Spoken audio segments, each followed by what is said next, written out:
કેશોદમાં સિંગડાનો જથ્થો બારોબાર સગે વગે કરવાનો આરોપી ઝડપાયો છે। કેશોદથી 25 લાખના સિંગદાણાના મુદ્રા પોર્ટ પર ન પહોંચતા પોલીસે ગુનો નોંધી તપાસ હાથ ધરી છે। કેશોદ આસપાસ વિસ્તારમાં સિંગદાણાનો 150 જેટલા કારખાનાઓ આવેલા છે અને વિદેશોમાં સિંગદાણાનો જથ્થો મોકલી વિદેશી હુંડિયામણ લાવવાના નોંધપાત્ર હિસ્સાઓ ધરાવે છે। ત્યારે ચીટર ટોળકીના ઝડપે ચડતા કારખાનાદારોને નુકસાની વેઠવી પડે છે। કેશોદના સુંદરડા ઉદ્યોગનગર વિસ્તારમાં આવેલા ભગવતી મિલમાંથી 25 લાખ રૂપિયાની કિંમતના સિંગદાણાનો જથ્થો ચેન્નઈ મોકલાવા મુદ્રા પોર્ટ સુધી ટ્રક મારફતે મોકલી આપવા સ્થાનિક ટ્રાન્સપોર્ટ મારફતે મોકલી આપતા સમયસર ન પહોંચતા ટેલિફોનિક વાતચીત કરતા ટ્રકમાં ખરાબી સર્જાઈ હોવાનું ડ્રાઈવર રટન કરતો હતો। ત્યારે અચાનક ફોન બંધ થઈ જતા કેશોદ પોલીસ સ્ટેશનમાં વિશ્વાસઘાત છેતરપિંડીનો ગુનો નોંધી તપાસ હાથ ધરવામાં આવતા રાજકોટ ક્રાઇમ બ્રાન્ચ દ્વારા ટ્રક સાથે મુદ્દામાલ ઝડપી લીધો હતો। ગુનામાં સંડોવાયેલા ભુજ કચ્છના સણોસરા ગામના દેવાભાઈ મમુભાઈ મોરી નાસ્તા ફરતા હોય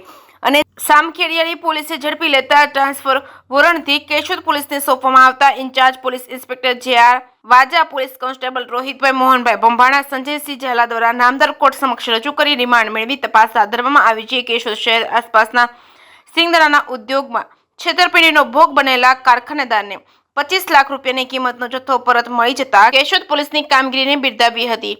કેસ ગુજરાતી સાથે રાજુ પંડ્યા, કેશોદ।